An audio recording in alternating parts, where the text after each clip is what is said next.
The Queen, living life as it was always meant to be. The world is a mess. We all know it. War and violence and cruelty and poverty and struggle and starvation. Racism, classism, sexism, homophobia, child abuse, animal abuse, abuse of Mother Nature. Injustice, selfishness, insecurity and fear and anxiety and worry. Anger, rage, and resentment. What concerns you the most about the way humans live on this planet? It has been this way for so long that most people think this is just the way humans are. But this is actually not so. We have been trained, we have been conditioned to accept life as it currently is. But there have been many societies, and there are a few still left in remote parts of the world, where peace prevails, resources are shared fairly, decisions are made for the good of all, and people are free. These are the Mosuo people, the matriarchal people of Tibet, one of the last matriarchies left on the planet. Look how joyful and colorful these people are. How would life in that society feel? Can we imagine it? How different would life feel to you if you were not afraid? If you were not afraid of losing money, losing love, losing health, losing power? How would you feel about life if your work, if everyone's work, was joyful and fulfilling? If life was not a struggle, but simply a peaceful experience of evolution and growth? If your future felt secure, if families were loving and safe and happy, if your leaders were trustworthy, sensible, and compassionate, if all your people respected Mother Earth and her creatures, and all humanity was at peace. How would that feel? If you wish, take a moment to feel that in your body now. A feeling of calm joy, a feeling of complete security. No stress, no worry about the future, just awakening to each new beautiful day with a fresh opportunity to give your gifts of love and work and presence to your family and to your community, and to be cared for by them in return. Imagine it for just a moment. Perhaps in these modern times, perhaps we cannot really fully realize how stressful, how very stressful living in a patriarchy is. Just for the average person trying to make a living. We have been living this way for so many generations that we modern humans have forgotten what it feels like to really live in a natural way. In a matriarchy, the very idea of making or earning a living is unheard of. People don't make a living, they just live. People simply contribute what they are capable of, and they are cared for in return. People feel safe, generally. What would that feel like? No fear about economic collapse or losing your job. You're all in it together. No matter what happens, the spirit of your tribe is, we shall all take care of each other. Everyone's welfare considered equally. Even the inevitable natural disasters are faced together, making terrible situations easier. This is not a pipe dream. There are cultures which live this way, cultures very different from our own.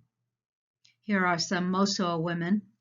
As I mentioned earlier, a modern matriarchy of women and men in egalitarian partnership. We live in a patriarchy. Patriarchy means rule of the father. Patriarchy is a social system in which adult males hold most of the power in political leadership, moral authority, social privilege, and control of property. Patriarchy is also called the dominator model of culture. The powerful are entitled to exploit for their gain the weaker. The powerful, wealthy few are entitled to exploit the weaker, poor masses. Males are entitled to exploit females. Adults are entitled to exploit children. All humans are entitled to exploit animals and the land. This exploitation leads to all the miseries with which humanity struggles.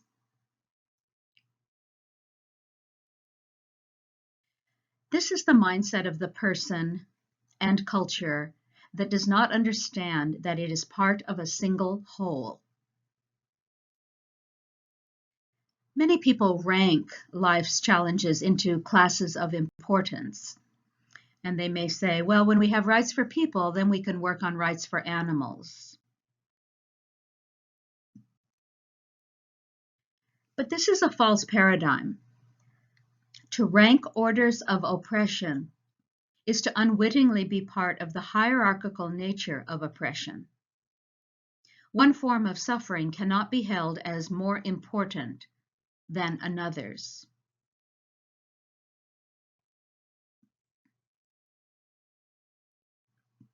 All suffering must be addressed at the same time, at its source. The source is the patriarchal or dominator mindset. All cruelty, all exploitation, all abuse starts from the same patriarchal paradigm, which includes failing to respect life as a whole, feeling separate from one another, lacking empathy for another's suffering, and feeling entitled to meet one's needs at the expense of another.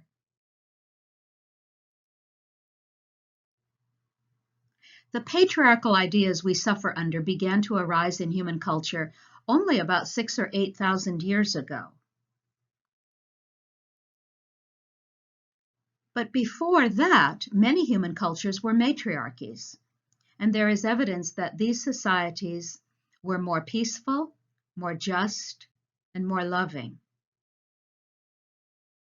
Here you see on the left the great mother of the people of what is now called Turkey. Her name is Cybele, Magna Mater, Great Mother.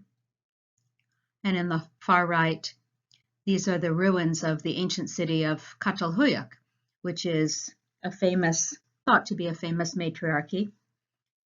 As it was unearthed, no fortifications, no defenses, no weapons could be found.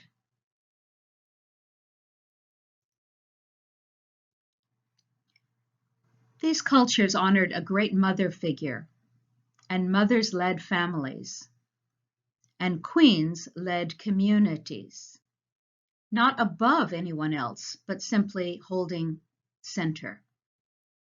Here you see an ancient depiction of Cybele, Magna Mater, the Great Mother, on her throne, and on either side of her are her two lionesses. The queen in matriarchy leads very differently from a king in a patriarchal system. Matriarchy is not the reverse of patriarchy. Patriarchy is domination over others. In a matriarchy, women are honored as the life givers, mothers are respected as the center of the family, and women and men lead communities together with ideals of reverence for life and sharing resources fairly.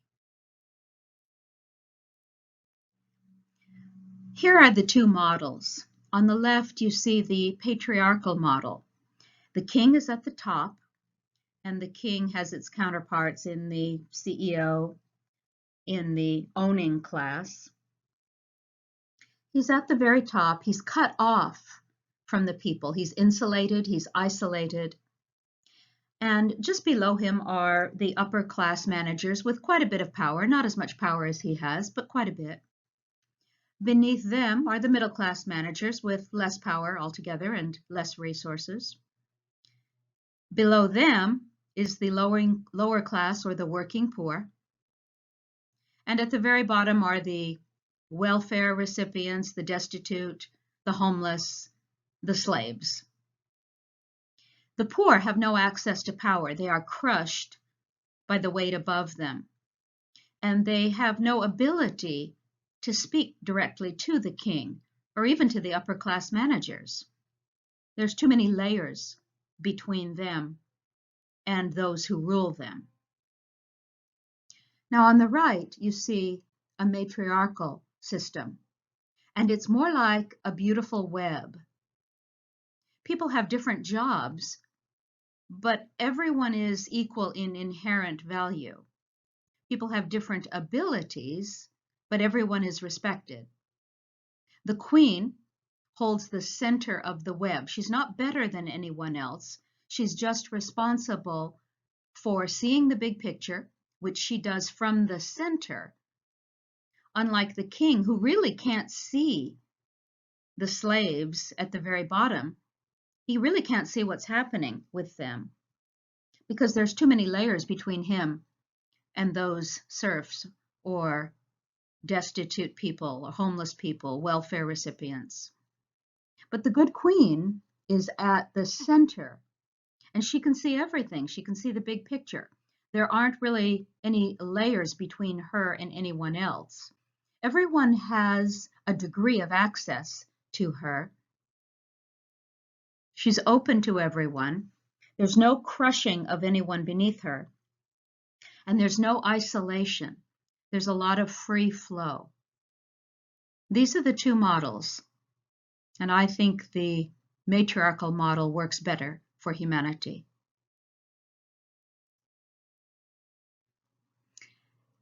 Let's talk about men for a moment. I believe that 10% of men, probably most of you in this room listening to this, are what I would call aware men, strong and fair and compassionate, good men. 10% of men are awful men, criminal and cruel. You really can't do too much with them except separate them from society so they won't hurt anyone else. But 80% are average men. It is groups of average men which have led humanity for several thousand years now. Now, average males were never meant to lead alone without women. Men naturally have about 10 times the testosterone that women have. This is natural, and this is not a problem. However, when average men gather in male-only groups, the combined testosterone level spikes even higher. Testosterone is related to aggression, directly related to aggression. High testosterone males are more aggressive and likely to be more violent than those with normal levels. When normal men gather in all male groups, overall testosterone levels increase significantly, leading to more aggressive and warlike decisions and less empathy for others being felt by the males in the group. If even one female enters the all-male space, the overall testosterone level of the group begins to drop back to normal. This is the positive effect that female hormones have on the male body. Humans were never meant to be led by all-male groups. Preventing women from holding leadership roles is actually bad for everyone, including men. Living in a dominator model patriarchy, the average man is unhappy, stressed, and unfulfilled. Even if an individual man is successful in a patriarchal system, he almost always feels isolated and worried that what he has acquired can be taken from him by somebody stronger. Fear is almost always present. Humans do better in matriarchies, as I think is proved by the few matriarchies that still exist on the planet. In these cultures, women and men are respected, resources are shared, children are cared for, and animals in the land are tended.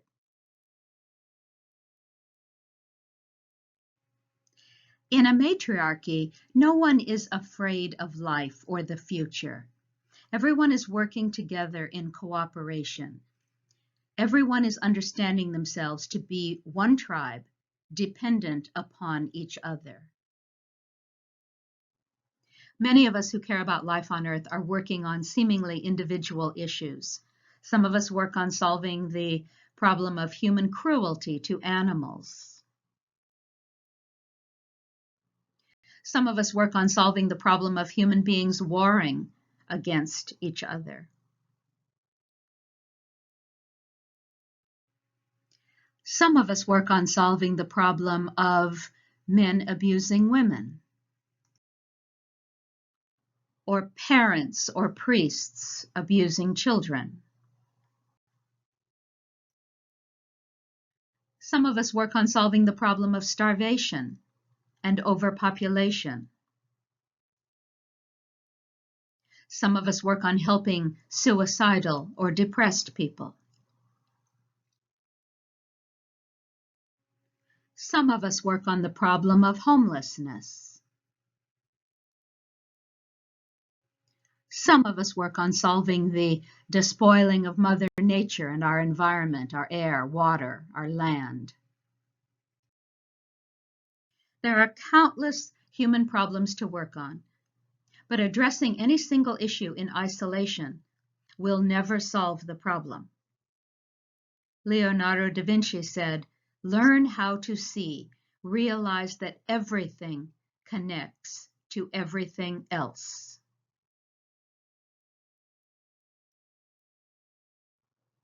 All these issues seem unrelated and separate, yet they are not. They all spring from the same contaminated, ugly source, and that is the dominator mindset. In a very ancient time, women were thought of as queens, and God was thought of as female, as the great mother giving birth to all humans.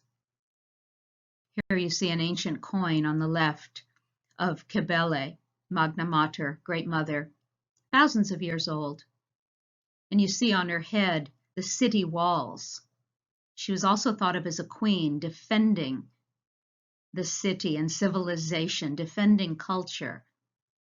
You see a picture in the center of an ancient statue of Cybele, also with the city walls on her head. This is at the Getty. You can go see this statue at the Getty. And then on the far right, you see the Earth Mother of Willendorf, 25,000-year-old statue of goddess. The oldest statue made by human hands is of goddess, is of the Great Mother. And here you see the Acheulean goddess. It's 250,000 years old, was found in the Golan Heights, I believe in the 1980s. Goddess veneration is the oldest religion on earth and the mother and precursor of all later religions, including Judaism, Christianity, and Islam, and all the others. Goddess spirituality, goddess worship, goddess celebration, goddess veneration was first. Here you see a cave carving, 25,000 years old, of the Earth Mother of La Salle in France.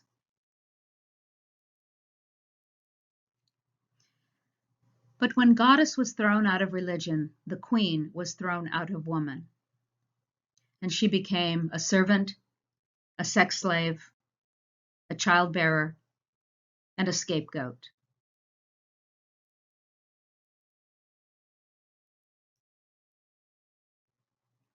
An indicator of how just a society is and how long it will successfully endure is simply to look at how it treats women. Lawyers can work on suing animal abusers, and nothing will stop unless we get at the root cause of the problem.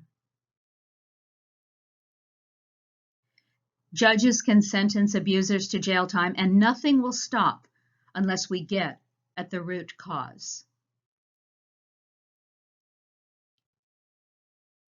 Legislators can create new laws to criminalize abuse, and nothing will stop until we get at the root. Demonstrators can, with publicity and pressure, end one area of abuse only to see others continue, unless we get at the root. Suicide prevention, domestic abuse, homeless centers can set up shelters all day long, and nothing will change unless we get at the root. People can send millions of dollars to charities to end starvation, and nothing will change unless we get at the root of the problem.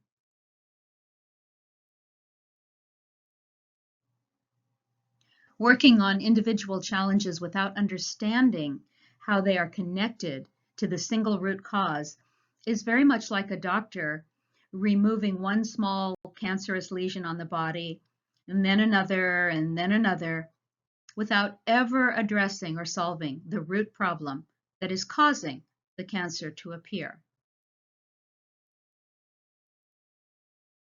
We must see the core issue that connects all these forms of human difficulty, and it is this: the dominator mindset, the inability to see ourselves as one on this planet.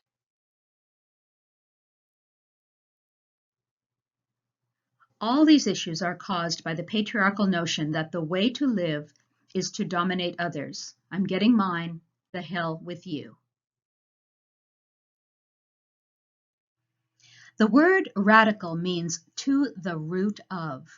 We must all become radicals. We must all together get at the root of the problem and solve it. Not fight it, solve it. No more war on drugs, no more war on cancer, no more war on terrorism. This paradigm of making war on is the very essence of the patriarchal mindset. The idea of a war on this or a fight for that, it is the wrong paradigm for healing and wholeness. Look at these two ads from UC Irvine, the anti-cancer organization. Stop it, kill it, make it go away. The fight starts here. And the one on the right, if cancer picks a fight with you, it answers to us, and two boxers. This is the wrong paradigm for wholeness and health. Your body is sending you a message when it develops an illness. Fighting it, beating it down, beating it is never the answer. It will never work to solve our health problems, to fight with our bodies. In a matriarchy, there could be no 1% with 99% struggling, because a good mother would not see one of her children with most of the food and yet the rest go hungry. A good mother feeds all her children equally.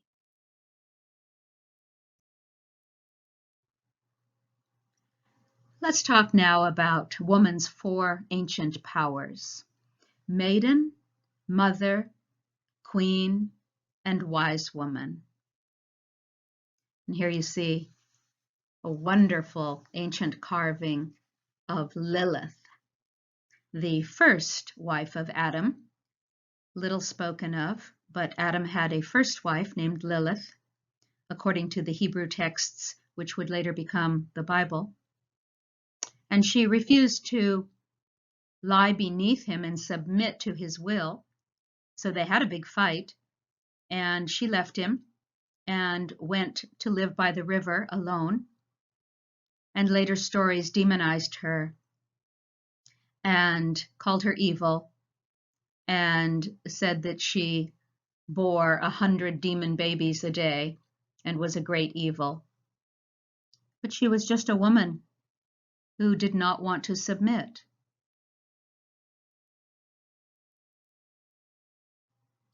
The first power of woman, maiden, holding Shakti whole unto herself, wild and free. She is the energy of humanity. Mother, holding creativity, giving, loving. She is the birther and nurturer of humanity. Queen, holding vision. She's the architect of life. She holds authority and she holds boundaries. She is the leader of humanity. The wise woman, also known as the crone, the elder, holding wisdom, silence, and peace. She is the library of humanity. Women in modern society are greatly imbalanced towards too much mother, she who gives. When a woman gives endlessly, without her queen's power of boundaries, exhaustion and resentment result. Men also need the queen in woman. The average man will take the Shakti of a maiden. He will be comforted by the nurturing of a mother, but it is the queen in woman to which he will commit his life.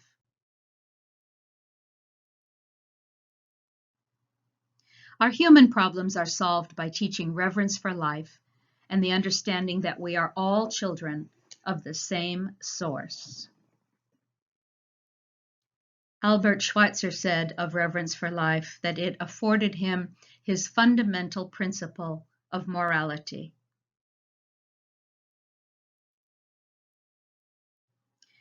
This is a natural form of spirituality for human beings, a form of spirituality in which there is no dogma, no written scriptures, no commandments to follow out of fear of punishment.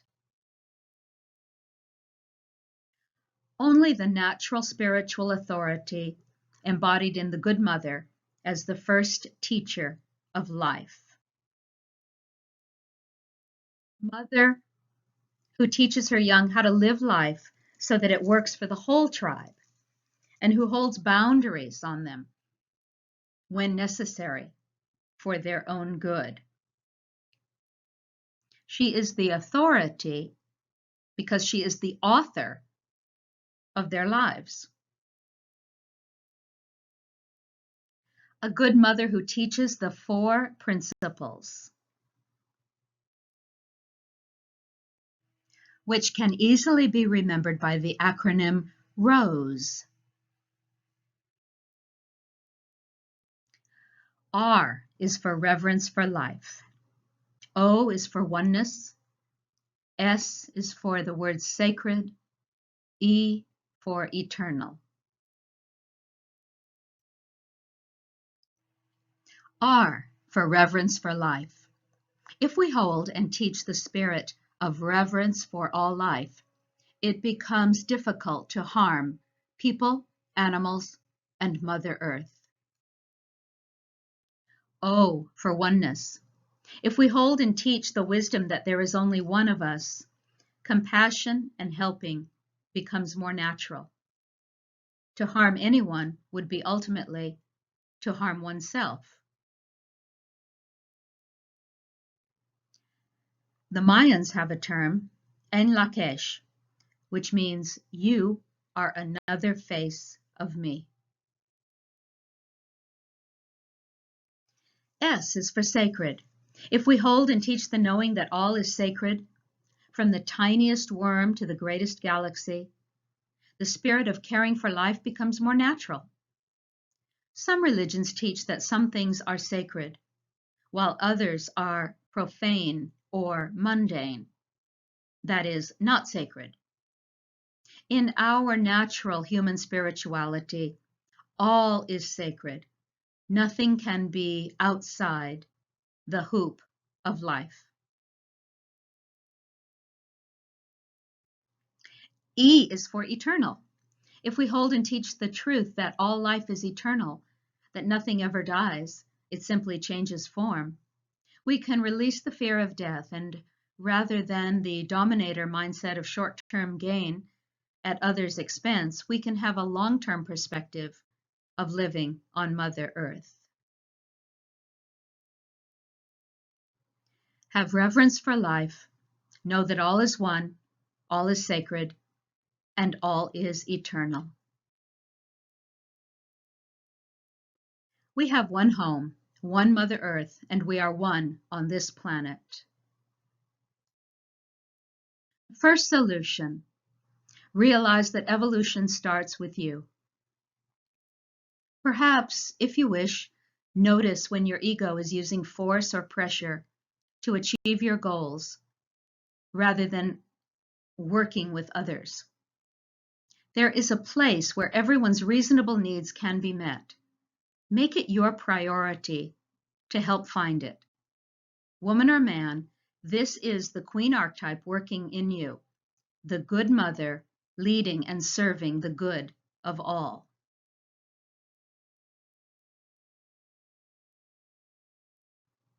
The queen principle is the one that serves and leads with little ego, only the good of the entire group in mind. Here we see Queen Mie Kulu. She is ruler of the Okwanyama people of Namibia's northern Ovamboland region.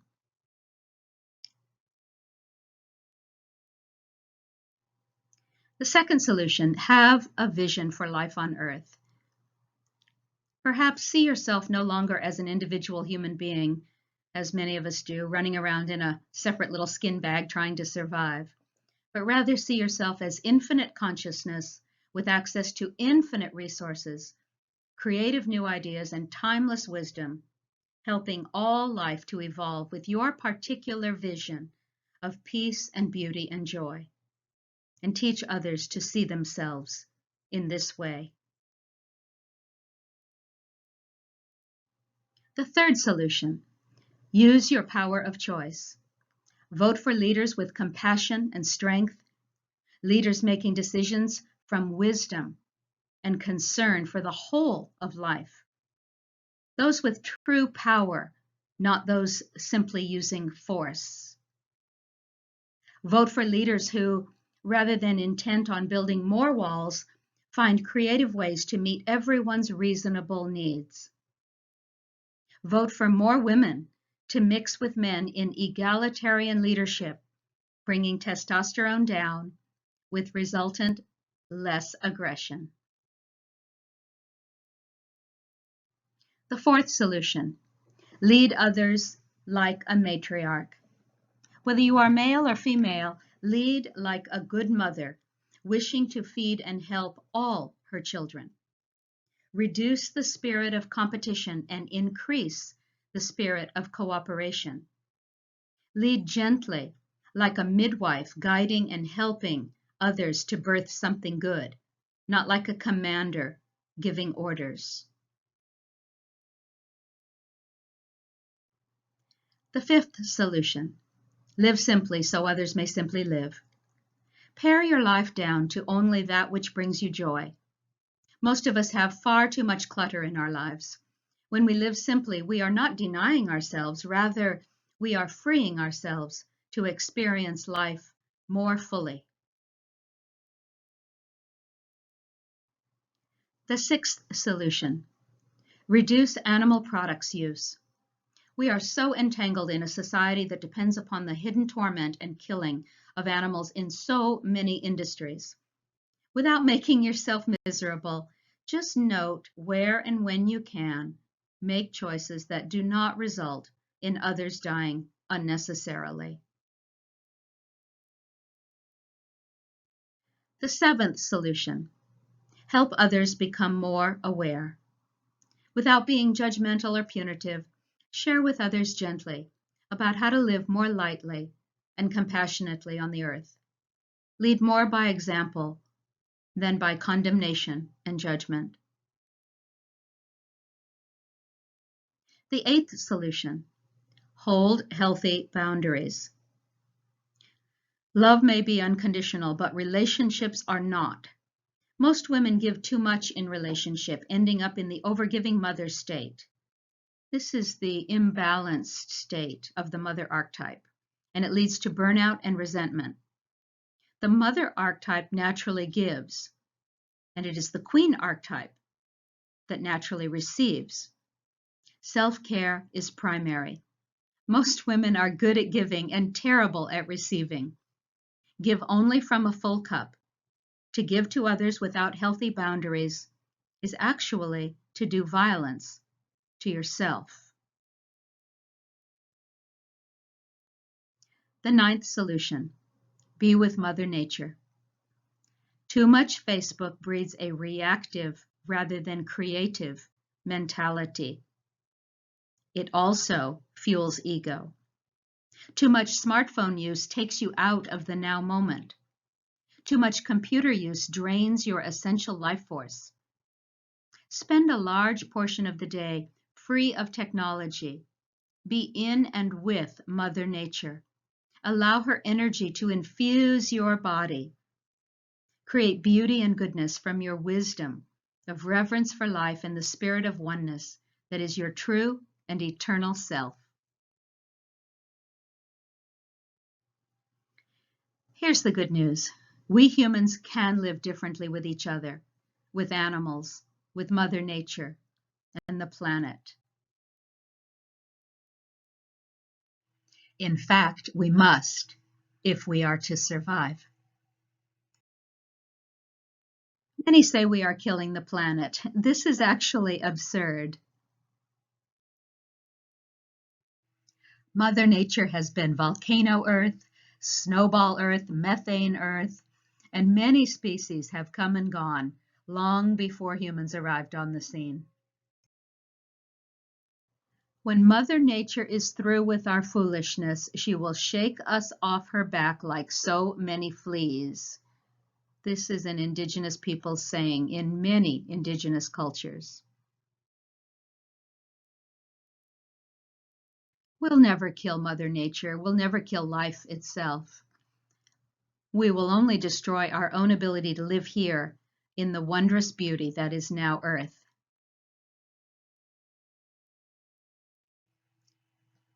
So let us have confidence in our ability to choose anew for ourselves, for our families, for our world.